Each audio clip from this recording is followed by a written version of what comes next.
Bonjour, aujourd'hui je suis dans l'enceinte du fort de Tourneville, précisément au Tetris, où le berlinois Nils Volker est à l'honneur dans l'exposition Exhibit, qui se déroule depuis le 29 juin et terminera le 8 septembre. Donc je suis avec un médiateur de l'exposition, Louis. Bonjour Louis. Bonjour. Alors aujourd'hui on va faire une petite balade donc, dans l'exposition pour parler de chacune des œuvres et voir un peu ce que l'artiste nous propose. Donc qu'est-ce que t'en dis ? Eh ben allez, on est parti. C'est parti. Donc nous sommes déjà dans la première œuvre qui est en fait des sacs plastiques qui se gonflent et se dégonflent. Est-ce que tu peux nous dire son nom à cette œuvre ? Alors cette œuvre elle s'appelle 24 by 6, ça veut dire 24 x 6 en anglais. Et en fait ça fait 144, c'est tout simplement le nombre de sacs qui se gonflent et qui se dégonflent.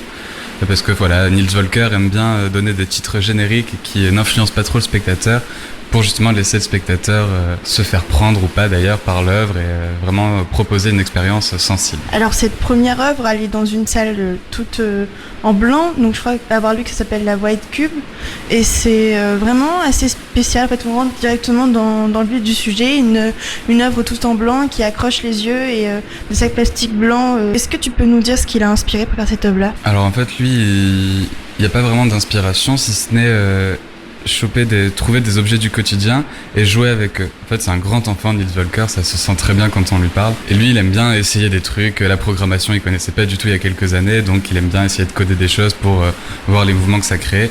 Et avec les ventilateurs, là, c'est ça qui fait ce bruit aussi. Voilà, essayer de donner du mouvement à des choses qui n'en ont pas. Ça, c'est une de ses toutes premières œuvres. En plus, c'est par ce principe-là, en tout cas, qu'il a commencé, ce système de ventilateur et de sacs plastiques.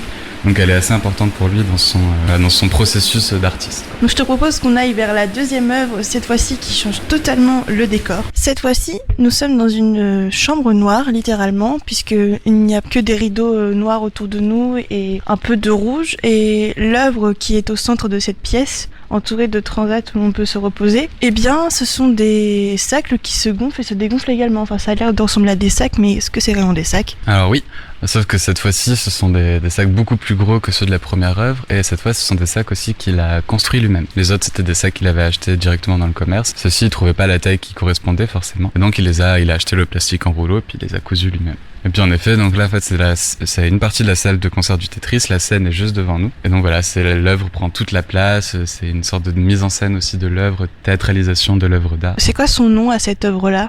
Alors, elle s'appelle Figure One. Donc encore une fois, un titre très générique qui veut pas dire grand-chose. Mais celle-ci veut dire un peu quelque chose parce que c'est la première fois que Nils Volker s'essaye à l'art représentatif. C'est la première fois qu'il a essayé de représenter quelque chose. Lui, il voit une fleur, mais on peut voir plein d'autres choses. Et il y a une lumière assez douce qui est projetée sur les sacs. Est-ce que c'est un peu une coupure avec le reste de l'exposition pour Nils Volker ? Alors toute l'exposition a vraiment été pensée comme un parcours contemplatif et relaxant, mais celle-ci a quelque chose de particulier parce que c'est une œuvre pour le coup qui a été conçue pour la salle de concert du Tetris. Donc en effet c'est vraiment le moment, c'est la seule pièce où il y a des transats où on peut vraiment s'asseoir, où l'œuvre est faite pour être vue assis. Donc c'est en effet un petit moment calme, puis voilà, comme tu le disais, il y a qu'une seule lumière qui éclaire par-dessous l'œuvre, et donc ça participe aussi forcément à ce côté relaxant. On a eu un cours de yoga dimanche dernier, 11 août, et ça s'est très bien passé, et les participants étaient ravis. Voilà.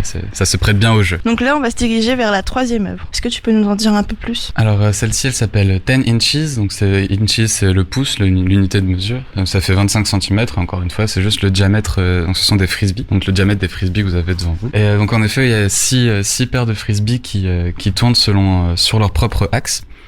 Et la petite particularité de celle-ci, c'est qu'en fait, les paires reproduisent le même mouvement que les paires précédentes, mais avec un léger décalage. Donc ça crée quelque chose de très chorégraphique, très sensuel même. Toujours du vivant, c'est toujours le principe de Nils Volker d'insuffler du vivant dans ce qui n'est pas vivant. Mais cette fois-ci, il n'y a pas ce système d'ouverture et de fermeture, c'est vraiment très doux et très sur le même plan, quoi. Et en fait, c'est pareil, c'est une installation originale pour le Tetris. Et en fait, il voulait tout simplement prendre l'espace. En fait, on est dans un couloir, on est dans les backstage entre la grande scène du Tetris et la petite salle du Tetris. Donc en voyant cet espace, il s'est dit c'est quand même dommage que ce soit juste un couloir vide de passage, et donc il a pensé à cette installation. Donc cette fois-ci, nous sommes dans une salle où il y a des jouets, donc moi ce que j'appellerais des formes géométriques qui se contractent et se rétractent à intervalles réguliers et de façon aléatoire, pas du tout. Alors non, cette fois-ci c'est une boucle. Alors là où toutes les autres œuvres en fait c'était des séquences qui étaient déjà programmées, ici c'est une boucle. Donc on retrouvera toujours les mêmes mouvements si on reste 10 minutes, 20 minutes, il y a une suite logique. C'est C'est encore une fois assez hypnotisant et ça capte l'attention. Le but de cette exposition, donc qui s'appelle En série, c'était de faire appel à l'imaginaire du visiteur en fait. Ouais, exactement. C'est pour ça qu'on retrouve tous ces titres génériques et que l'artiste lui-même ne revendique aucun message politique ou représentatif. C'est vraiment regarder, rester 5, 10, 15, 20, 30 minutes devant chaque œuvre, voir ce qu'elle peut nous procurer en termes de sensations et d'imagerie. C'est vraiment très important pour lui. Il veut que le spectateur se laisse emporter. D'où aussi ce mouvement de vague et d'ouverture et de fermeture qui amène le spectateur vers l'œuvre. Alors, je rappelle donc pour les auditeurs, En série est exposé au Tetris donc depuis le 29 juin et sera disponible jusqu'au 9 septembre, il me semble. 8.